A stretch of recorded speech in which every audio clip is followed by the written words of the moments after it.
Wimberley Info was created to bring you the inside scoop on everything Wimberley. Not just the mainstream tourist stuff either, but actual local insights. You will hear from ourselves, Trey and Jamila, the many local business owners, their employees, and sometimes even the poor sap that we sat down next to at lunch, and so much more. So who are you, and what's a little bit of your backstory? So I am a mother, a business owner. I'm a free spirit and a creative thinker. I was always interested in art, and growing up always did drawing. I went to college to get an art degree. So I studied graphic design, and after that just really channeled all that creative energy into more practical aspects, not so much fine arts.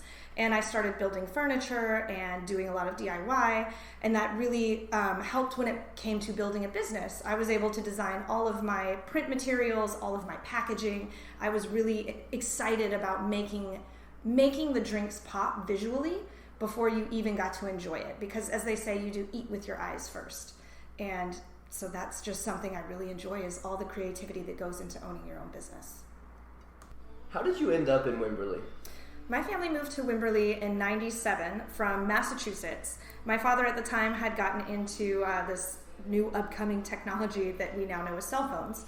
And once he was able to retire, my mother wanted to move back to her home state of Texas. So they just kind of looked at a map and picked a spot that they liked and bought the land, sight unseen.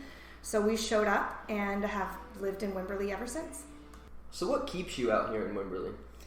I love all of the nature that we have available. Just everything is so beautiful, from the trees to the water to just the community around it. Everyone in Wimberley still keeps that small town spirit, where it doesn't matter what happens, someone is going to have your back. If you need your lawn mowed, someone's going to come cut it. If you need a hot meal, someone's going to drop it off at your door. So that's the best part of Wimberley, is the fact that this community really stands for each other. How did Cactus Coffee Shop actually come to be? That is an interesting story. At the time, I had been a stay-at-home mom for about 5 years, and once my husband had what I like to call his quarter-life crisis and realized that he didn't really want the family life after all, I had discovered that I was pregnant, and it was a challenge to figure out what I wanted to do. As much as it's, a door closing, there's a lot of grief, a marriage ending is really difficult, but it also presented so much opportunity. I was able to build whatever life I wanted to build. And I had a building next to my house that was able to lease, and I walked it with the landlord. And at the time, I really was into zero waste. I was creating only a small amount of trash every month. And I wanted to make a zero waste grocery store, but she said, that will never work here. But what we do need is coffee. And we didn't have coffee on that side of town. And I thought, I can do coffee. I like coffee. Coffee's fun. So I went to the library and checked out every book they had about opening a coffee shop, which was surprisingly quite a bit, and decided I was going to open a coffee shop. So I opened Cactus. I got started with the business process in March when I filed for my LLC and started the build out in April. And then I opened on June 1st, and my son was born June 21st. So it was very much birthing a business as much as it was birthing our third child. You speak into transitioning from being in the food truck to being in your own space? Yes. So I actually started as a brick and mortar when I opened, and the location was really difficult. It was just far enough out of town that commuters would drive past. They didn't want to stop. And I had transitioned from that in 2017 to 2018. And then I got into my truck. And I did the truck for a couple of years, and it was wonderful. 2020 was a gangbusters year for me. It's somewhat difficult to talk about sometimes because I had quite a bit of, just had a very fortunate year. It was really wonderful when there was a lot of hardship for other places. And so once I wrapped up that year, it was my first really successful location. I had made 6 figures. I had a really good profit return on that, and I was moving and grooving. And then the city got involved and discovered a ordinance that had been buried for a very long time And the location that I was in, the actual street that I had been parked on, is what they defined as the city center. And if you were a food truck within the city center, you would be required to have a city council approval to remain in business every 3 months to renew your permit.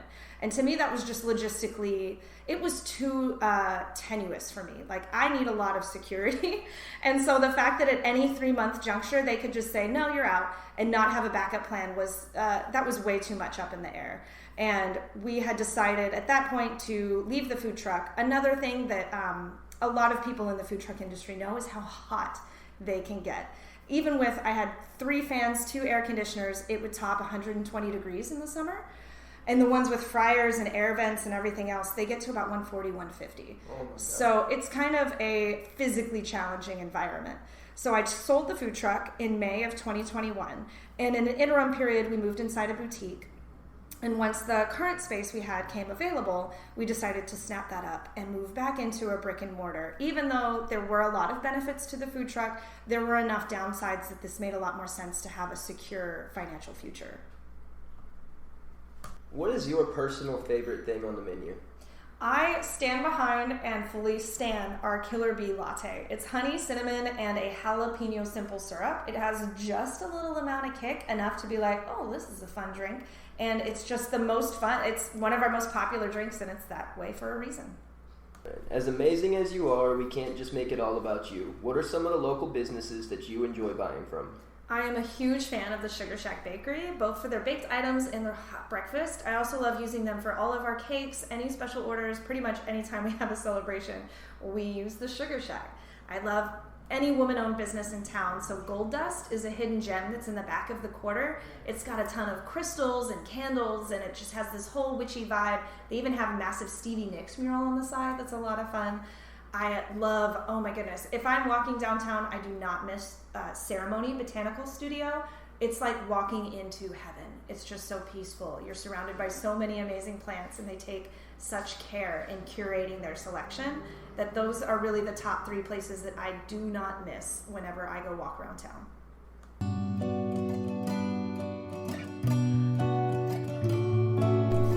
If you found this episode helpful, please let us know by leaving a review.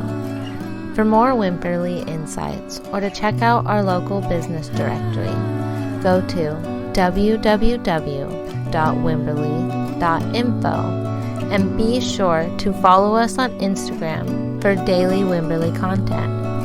If you have a question for us about Wimberley, email us at wimberley.info@gmail.com or message us at wimberley.info on Instagram.